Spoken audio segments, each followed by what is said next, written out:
শিক্ষকেরা আদর্শ, এটাই আমরা বিশ্বাস করি। শিক্ষার্থীরা তাদের সন্তানের মতো, এটাই সমাজের চাওয়া।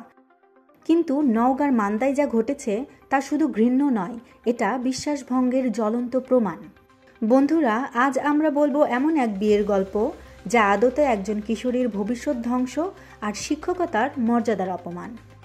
নওগাঁর মান্দায় মুক্তিযোদ্ধা মেমোরিয়াল বালিকা উচ্চ বিদ্যালয়ের প্রধান শিক্ষক আকরাম হোসেন বিয়ে করেছেন নিজের বিদ্যালয়ের এসএসসি পরীক্ষার্থী ছাত্রীকে। ছাত্রীর বয়স মাত্র 16 বছর 6 মাস, আর এটা তার তৃতীয় বিয়ে। হ্যাঁ, শুনেছেন ঠিকই, তৃতীয় স্ত্রী, তাও নিজের স্কুলের শিক্ষার্থী।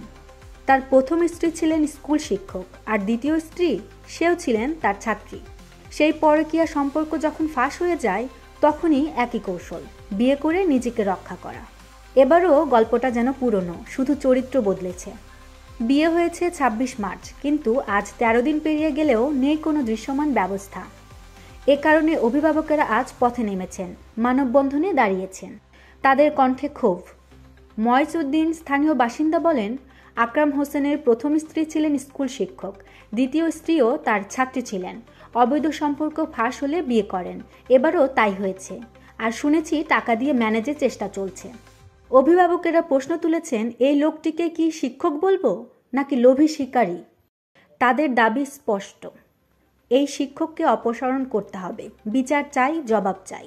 কিন্তু কি হচ্ছে প্রশাসনের ভেতরে? একদিকে উপজেলা নির্বাহী কর্মকর্তা শাহ আলম মিয়া বলেন, তদন্ত কমিটি গঠন করা হয়েছে, প্রতিবেদন পাওয়ার পর ব্যবস্থা নেওয়া হবে।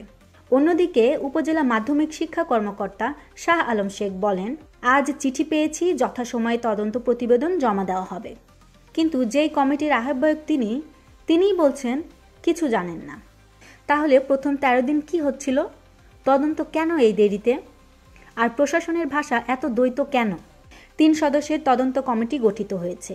প্রতিবেদন জমা দিতে বলা হয়েছে 5 কর্মদিবসে। এদিকে শিক্ষক সমাজও মুখ খুলেছে।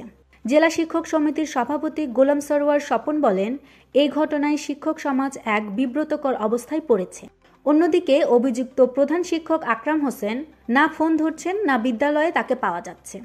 এই ঘটনা কি শুধুই একটি বিয়ে, নাকি এটা ক্ষমতার বিকৃত ব্যবহার? একজন শিক্ষক যিনি বারবার নিজের ছাত্রীদের সঙ্গে সম্পর্কে জড়ান এবং পরে বিয়ে করেন, এটা কি নিছক কাকতালীয়? এই মানুষটি একজন শিক্ষকের ছদ্মবেশে অন্য কিছু নয় তো? আপনার মতামত দিন, কমেন্টে লিখুন। এই শিক্ষকের বিরুদ্ধে কি হওয়া উচিত? অপসারণ, শাস্তি, নাকি আবার ধামাচাপা? ভিডিওটি শেয়ার করুন, কারণ নীরব থাকলেই অন্যায়ের জয় হয়।